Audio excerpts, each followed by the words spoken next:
Donc, on est bien. Ici, on présente quoi, Jordan? Spider-Gwen de chez Sideshow. Annoncé en précommande il y a plus ou moins un an maintenant, à l'heure actuelle. Elle arrive enfin dans tous les magasins tout conduits, dont nous. Et on a pu livrer tous nos clients. Tous les magasins, je sais pas, parce que pour l'instant, la déchet. On ne dira rien, les gens sont au courant. Spider-Gwen. Et elle est là. Enfin, Sachez qu'il y a une version exclusive vendue uniquement sur le site Sideshow avec une tête de Gwen Stacy. Les têtes humaines, je les trouve pas belles sur les Spider-Man, personnellement. Maintenant, c'est mes goûts privés. Du coup, dans les magasins, c'est cool, mais c'est pas utile. C'est de la merde. Voilà. Du coup, vous retrouvez ceci. Alors, c'est une trinité. Il y a Spider-Man, Miles Morales, on vous présentera très bientôt parce qu'il arrive en même temps que Gwen Stacy et Gwen Stacy. Et on commence du coup par Gwen Stacy. Ghost Spider, son vrai nom de super-héroïne c'est Ghost Spider, beaucoup de gens appellent Spider-Gwen, mais en fait c'est Ghost Spider, son nom de super-héroïne, parce que c'est dit Spider-Gwen, tout le monde sait qu'elle s'appelle Gwen, je suis des fois réfléchis pas à ça. Une série très dynamique et très particulière, parce que Sideshow a voulu faire une architecture d'effet de relief, le fait que tout est formé. Ils se sont beaucoup inspirés justement des films Into the Spider-Verse, on le remarque déjà justement avec cet effet de déformation, et en plus on peut remarquer justement cette trame qu'ils ont pu mettre à certains endroits, donc ils ont surfé sur la vague du succès du deuxième film. Et en plus, je trouve qu'elles sont pile au bon moment, parce qu'il arrive ici en digital, et dans un mois et demi, il arrive en Blu-ray, Steelbook et tout ce qui est compris. On espère. Donc voilà, la position. Donc la première ici, elle a une main gauche qui s'en va en arrière, comme si elle se balançait une toile et qu'elle vraiment... qu'elle survolait les voltigait de bâtiment en bâtiment. Donc on retrouve justement ce côté très Spider-Man. Ouais, mais ce qui est bien, c'est qu'ils ont du gracieuse comme le côté danseuse qu'elle a, puisqu'elle met des ballerines, etc. Elle a vraiment ce côté où elle se balade, mais à l'aise. Alors la toile légère translucide et elle la tient à bout de bras. Donc on peut montrer bien que les Spider-Man ils tirent une toile et après ils la rattrapent, ça ne s'attache pas à leur poignet. Donc c'est déjà très bien stylisé par Sideshow. Ça virevole un petit peu, mais ils n'ont pas fait comme Catwoman où ils surchargent de la toile partout, machin, etc. Je vais juste trouvé cool, mais façon de parler, c'est que la toile fasse Spider-Gwen écrit derrière ou devant. Tu vois le côté. Non, ça aurait cassé. Ouais, ça aurait cassé. Je trouve cool. Campbell, ça aurait été pas mal comme ça. Oh oui. Ils ont jamais fait de Spider-Gwen Campbell. Ils ont juste fait une Ghost. Non, jamais. Ensuite, dans sa seconde main, on peut trouver justement un téléphone. Donc, elle est en train de faire un. On appelle visio avec Miles. Merci, je deviens trop vieux. Avec Miles Morales. Donc, du coup, on a vraiment le visage de Miles sur l'écran. Ça fait un peu cheap. Non, parce que sa tête casquée aurait été mieux. Parce qu'on a juste à côté Miles. En fait, tu vois, j'aurais trouvé cool qu'il y ait deux téléphones parce que là, du coup, si elle appelle ta version masquée. Non, parce qu'il n'a pas de téléphone. Ah ouais.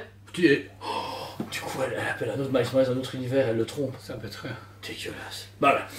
C'est vrai que c'est cool, c'est original d'avoir ce côté un peu New Age en fait, parce que les Spider-Man souvent c'est des coups de... Même le Miles Morales que j'ai acheté à l'époque, le Venom, c'est une version comics 2010. Là, on est vraiment dans la hype des jeunes, avec son téléphone, qui fait des trucs. Avec le petit sac d'or, en plus de ça, il y a ce rappel justement de batteuse.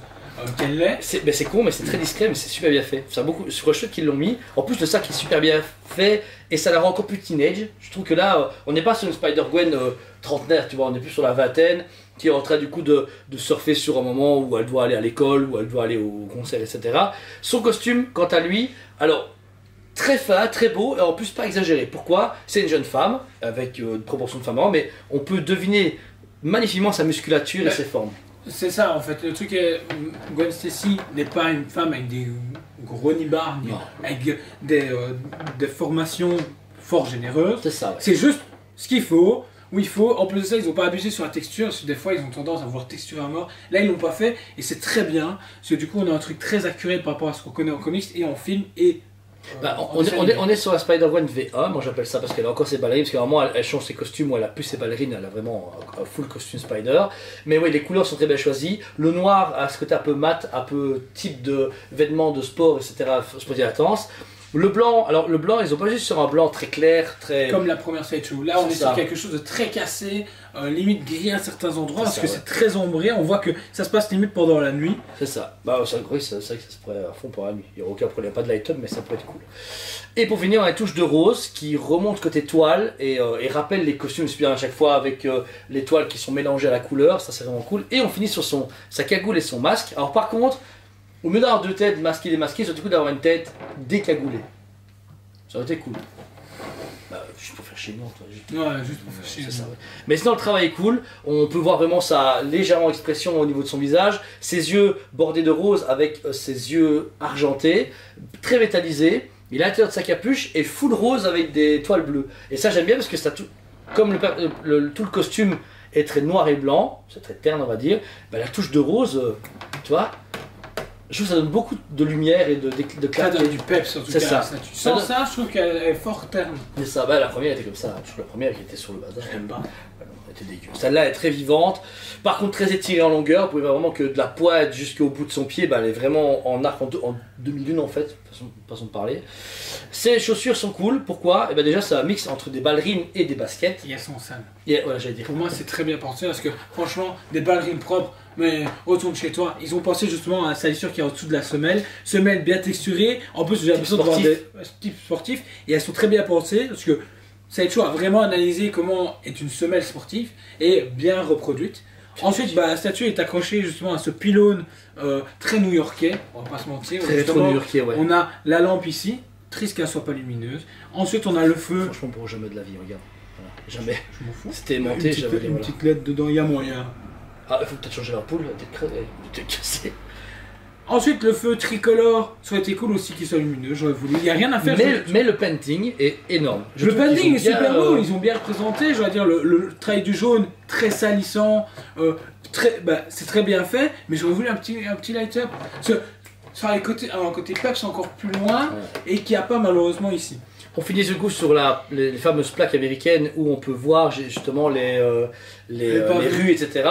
Mais vous remarquez qu'en fait que tout ça est déformé. Ça veut dire que par exemple le pylône peut être droit et pour allumer, il est plié, il est très très proche du feu d'incinération, la plaque est déformée du petit à très épais. C'est pour donner cette contre-plongée qu'on a des fois dans les comics et hyper bien pensé. En plus, je suis certain que ça se passe la nuit parce qu'on a justement des fenêtres qui ont l'air allumées, très légèrement, mais ce qu'il faut. Certains endroits, on a justement cette fameuse trame Poitiers à plusieurs endroits qui rend hyper bien. Et en plus, plus on descend, plus les couleurs sont ternes. Ouais, c'est vrai, ouais. C'est de clair à très foncé. On retrouve vraiment la patte animated et un peu Cross of Spider-Verse, même si c'est pas une version de Cross of Spider-Verse.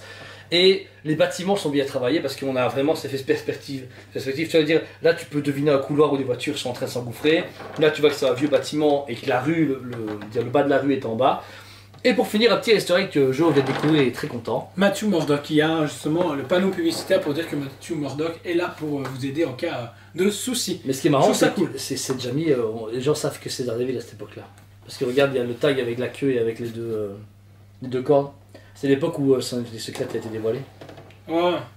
Vraiment, c'est vraiment chouette. J'ai même pas de vu. toute façon, là, avec les nouveaux comics, il y a moyen de t'en sortir. Il y a deux costumes différents. Deux différents, vraiment cool. Donc voilà, c'était la première Trinité, Spider-Gwen, dispo au magasin encore une fois. Pour moi, ce produit, alors je suis un grand fan de Spider-Man depuis tout gamin. J'ai toujours été très difficile en Spider-Man, comme le Joker, parce que j'aime tellement le personnage que je veux une statue vraiment cool. La dernière qui m'avait tapé dans l'œil, c'était avec Octavius qu'on a présenté au tout début du Covid. Oui, qu'on a à la maison. On a à la maison tous les deux. Et la nouvelle Trinité, au début, j'étais pas chaud. Moi non plus. Parce que les photos ne vendaient pas. La Spider-Gwen, je l'aime beaucoup, ça va.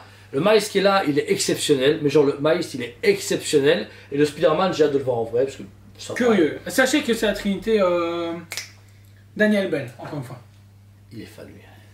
Ouais, non, ouais, moi ça fait beaucoup parce que c'est un très bon sculpteur. Par contre, ils vont ensemble mais ne doivent pas forcément se coller. On a testé, le collage ne fonctionne pas, donc c'est pour les mettre vraiment en perspective l'un à côté de l'autre, peut-être le mettre à hauteur pour qu'ils traversent entre les deux. Mais réellement, c'est une belle trinité à avoir au plus vite. Pourquoi? C'est qu'elle est limitée à 1000 pièces au monde seulement, donc Sideshow commence à diminuer. Et c'est déjà sold out chez Sideshow même. Les deux, Miles Morales et celle-là. Sold out chez Sideshow. C'est en waitlist, donc il n'y a pas de seconde vague prévue. C'est maintenant, c'est comme le Spider-Man Saga. Ou le Batman Dark Knight. Ouais, on n'a pas vu de Dark Knight, on a quand même une seconde vague qui arrive fin d'année. Mais sinon, tout le reste, ben voilà, c'est soit maintenant, soit jamais. En plus de budget, 689 689,90. On est encore sur l'ancien tarif par rapport à justement Miles qui est 100 € plus cher. Donc ça va, et vous pouvez payer en 3 fois chez nous sans souci. Donc, que demander le peuple. Et si vous êtes au passage, venez le voir, on expose du coup les versions d'expo en magasin. Les deux sont actuellement dans notre showroom et le troisième, par contre, c'est dans presque 6 mois, 1 an parce que. Ouais, dans 6 mois.